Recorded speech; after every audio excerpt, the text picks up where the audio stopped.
所以我小时候在我心里，我妈那就是天，那就是权威，她说啥就是啥，你不能反对。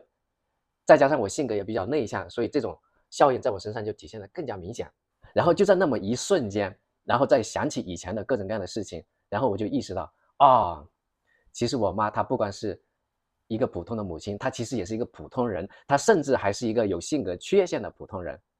从那么一瞬间开始，我突然好像就悟到了，其实我这些年这么痛苦，这么压抑 ，It's not my fault。不是你的错。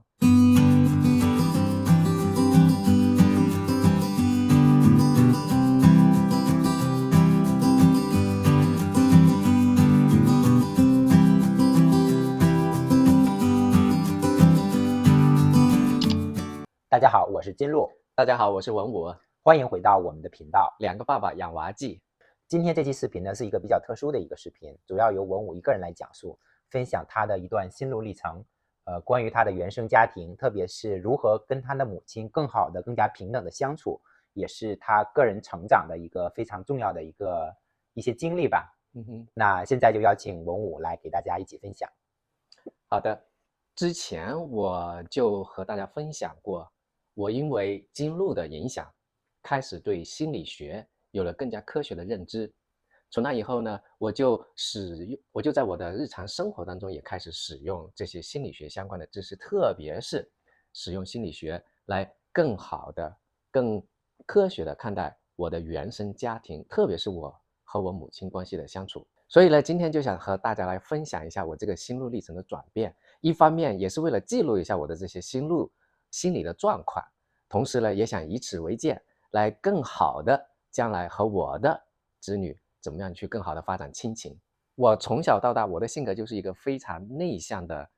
一个性格，口才也不好，害怕跟人家交往。我记得小时候有一件事情让我印象非常的深刻，那个时候我可能是刚上幼儿园，才4岁左右，可能就比我们家儿子现在燕燕稍微大那么一点。然后有一天我上学就迟到了，那个时候在国内上学的时候，如果迟到了，在进门之前，在进教室之前，一般都要喊一声报到，是吧？然后老师知道你迟到了，然后但是呢，你又已经到了，然后老师就会允许你进教室。我记得我当时就是非常害羞，就死活不管老师怎么说，我死活都不肯说报到这2个字，然后就低着头就在那藏着，然后就觉得特别害羞，特别委屈。然后老师最终在那劝说了半天，我最终也是没有说出报到这2个字，然后老师没办法也就放弃了，也就让我进教室了。然后呢，我就想起，有时候我就看到燕燕的一些表现啊，比方说我们有时候带着燕燕出门呢，我们就碰到了我们的熟人啊，碰到我们的朋友啊，然后我们就想说让燕燕也 say hello 一下，也寒暄一下。结果燕燕呢，她就有时候就把头往你怀里一藏，然后或者躲到我们身后，然后她也不敢或者不愿意去跟这些人去寒暄一下。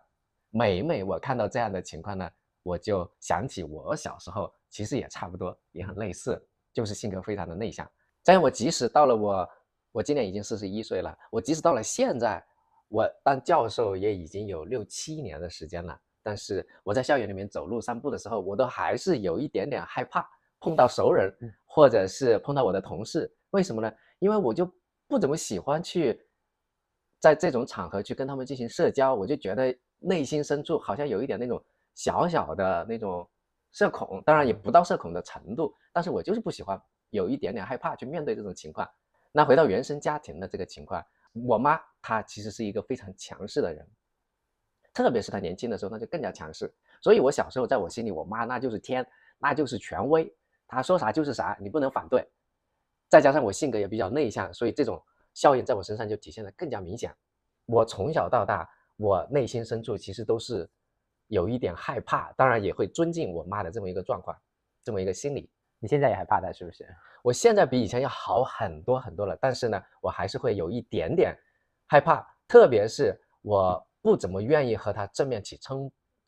冲突，然后呢，也有什么事情的时候也不太愿意和她去据理力争。我现在都还是这么一个状况，我以前这种情况是更加严重的，我就根本就不敢正面对她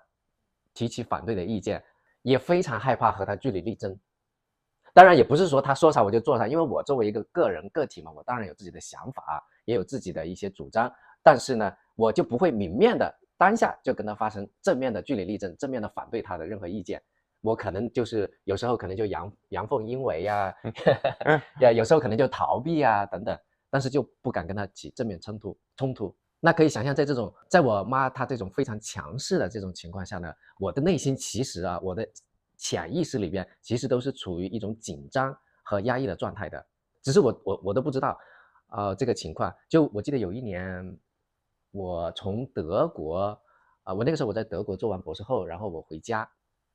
然后回家以后呢，我就记得有一天晚上，我和我妈还有我二姐在房间里面聊天，然后聊着聊着，我姐突然就来了一句：“哎，文武你怎么这个肩膀老是耸着，然后紧绷着的，就这样子，就这样子，我就坐在床上，我就这样紧绷着耸着我的肩膀，然后从那一瞬间我才意识到，哦，原来我一直在我妈面前呢，一直都是处于一种紧张的状态，而这种状态都是我下意识里边我都没有意识到的，我只有当别人明确的跟我提出来，点醒我这个情况的时候，我才意识到，原来这么多年下来，我一直在我妈面前都是一种紧张的状态。”而且这还是在你自己的家里面。对，那个时候都是在我自己的家里边。你看，可以想象我当时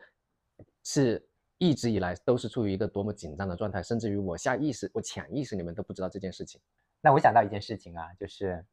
你妈妈在这边待了6个月嘛，对吧？然后那段时间你就说特别累，一直都说特别累，因为我们把其中一个原因归咎于说，因为我们毕竟已经年纪长了几岁，就是生第2个娃和第1个娃相比，你觉得比生第1个娃的时候更累很多。对，我们一个原因就是说 ，OK， 我们长了几岁，可能身体没有那么年轻力壮了。对。然后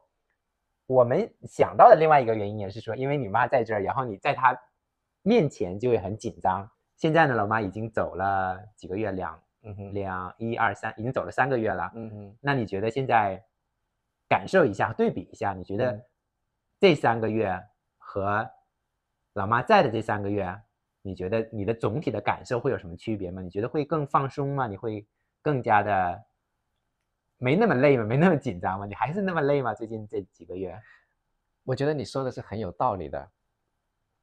你刚才提到的这一点原因，就是说，因为我妈跟我们一起生活在一起，我觉得或多或少，我应该内心深处还是有这种紧张感的。可能我那一段时间那么累，这方面也是有一定的原因的。我仔细体会了一下，我刚才仔细体会了一下，我这2、3个月好像没有那么累了，是吧？对，所以那种累可能是一种精神的紧绷，让我觉得有点累。从这个角度来说，我觉得你说的可能还是有一定的道理的。OK，你这么一说，就让我想起了另外一件事情，就是我在德国，然后又去英国留学和做博士后的那几年的时间里，那个时候我当然因为你在国外嘛，经常还是会要打电话回家问候一下嘛。但是我记得在那一段时间，我打电话回家，可能平均起来每3次打电话回家，有那么1次打完电话以后，我都要郁闷、不开心很长一段时间。有时候可能郁闷不开心要1、2天的时间才能缓过来，因为你妈会说一些什么话啊，让你不开心，给那个压力给到你，是不是？对，但是说句实在话，具体的细节我忘了，她说什么东西我忘了，但是那个大的方向是这样的，就是说我妈经常就会批评我说：“哎呀，你这样不行啊，你这样还不够好啊，你要继续努力啊。”就是这种压力排山倒海似的向我推过来，让我觉得心里面非常的紧张和压抑。然后打完电话以后，我就心里很不开心1、2天的时间。特别是那段时间，你可能觉得自己在做博士后啊，然后这个长期的这种职业发展也不是特别明朗，就本来就已经处在一种相对来讲逆境的一个过程当中，本身就已经自己就已经产生了很多的压力，然后他那边不帮你解压，还是相反的会给你施加更多的压力。对，是的。我记得特别严重的一年，应该是我到了英国的第2年，也就是2014年的时候，我在我的那个 Facebook 上面发了一条状态说 I hate myself。 这什么意思呢？就是说我当时对我自己的厌恶的程度已经到了一个极端，我记得我那个时候可能都有一点那么小小的抑郁了，当然不到抑郁症的程度了，反正就是非常不开心，心里面非常压抑。那个时候我就觉得我自己怎么这么没用啊，老是达不到自己想要的目标，这是因为我不断的给我自己设立一个很高的目标，以至于很多目标其实都是非常难以达到的。那当很多目标达不到的时候，你就会对自己的自信心产生严重的怀疑，然后就会觉得啊，我自己怎么这么没用啊？说起来我又想起了一个细节，很多不开心的这种回忆啊。我记得我当时博士毕业以后，我就参选了然后评上了北京市的50篇优秀博士论文，然后我就作为获奖者之一，这是一个非常重大的荣誉，对我个人来说也是一个对我博士研究工作的一个非常大的肯定。然后完了以后呢，我跟我的博士生导师，我们就想更进一步去参选全国100篇优秀博士论文，然后我们就做了大量的准备工作啊，然后提交了申请啊，然后经由我们当时的读博士的那个学校推荐去参选全国100篇的优秀博士论文。当然，我的实力也不够，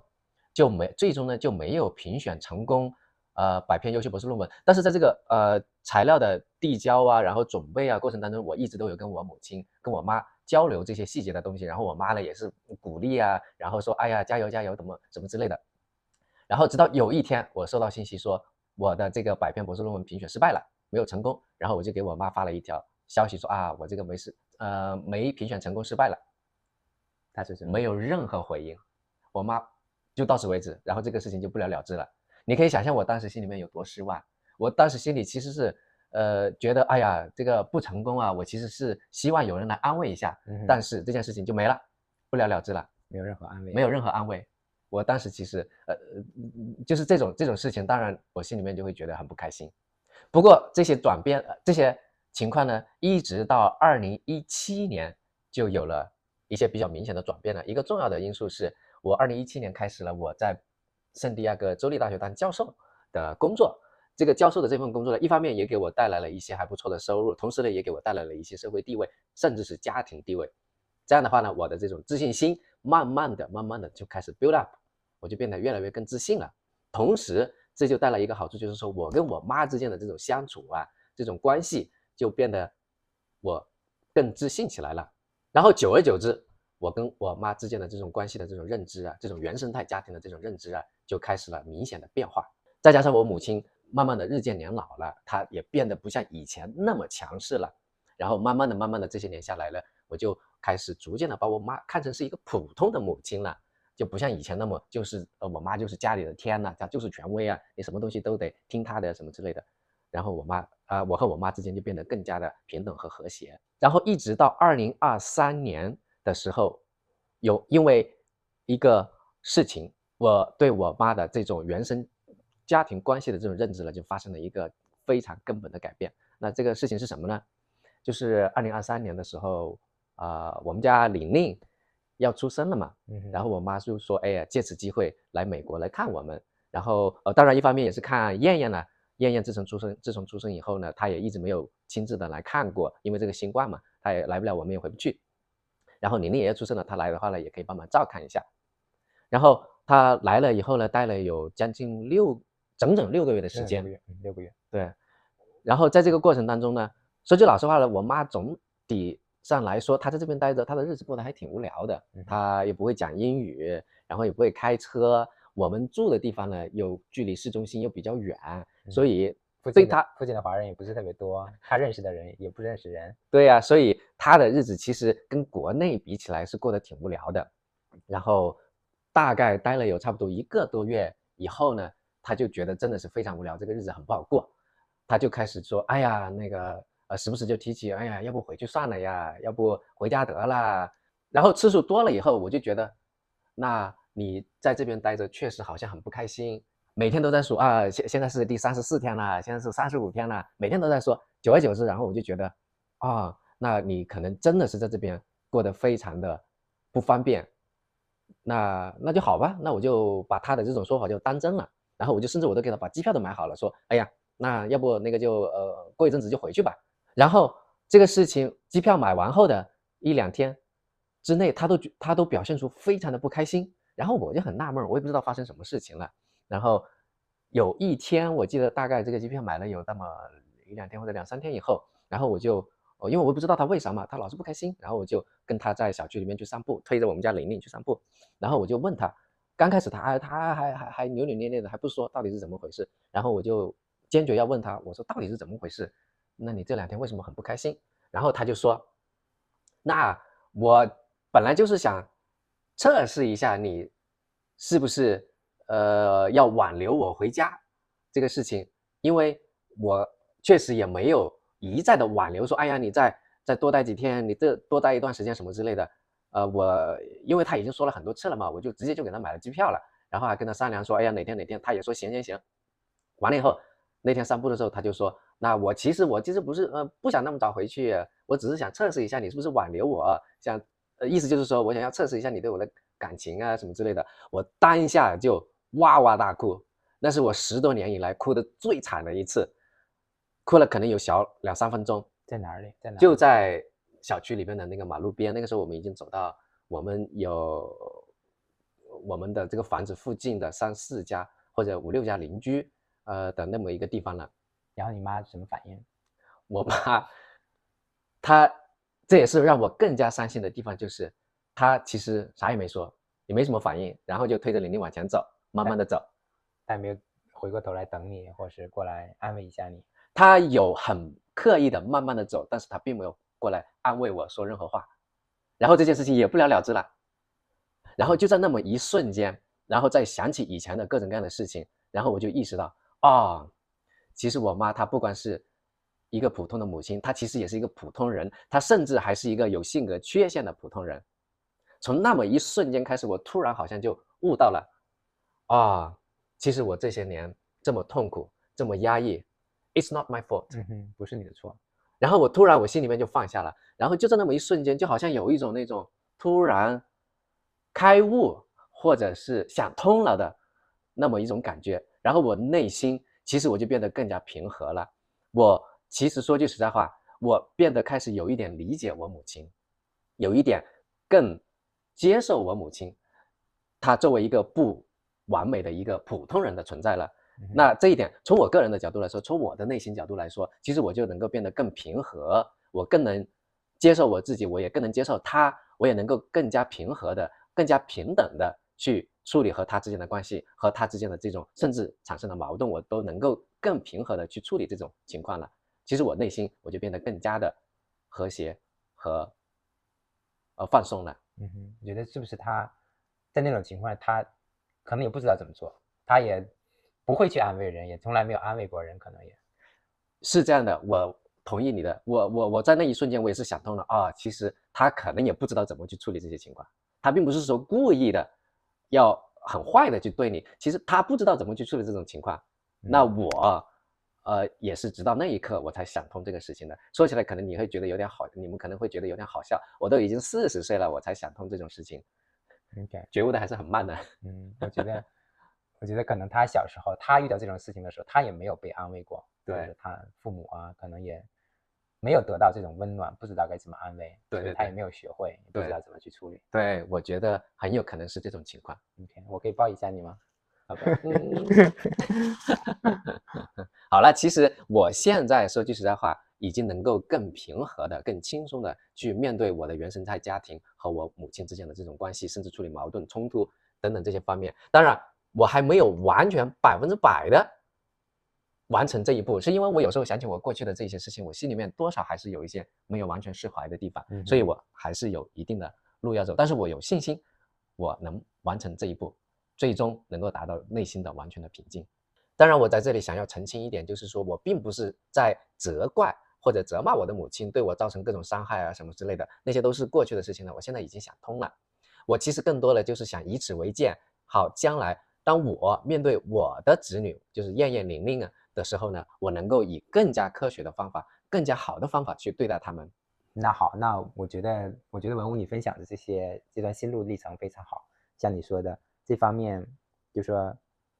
不是说对父母的指责，但是是对自己的心路历程、自己的成长的一个很好的记录。另外的话，我们也可以反思对子女，当遇到类似的情况下，我们可以去更好的去处理和子女的关系。至少在他们遇到伤心事情的时候，我们肯定会给予充分的去安慰，去接纳他们的情绪，对，去帮助他们在那边去安慰他们，然后去好好的去爱他们。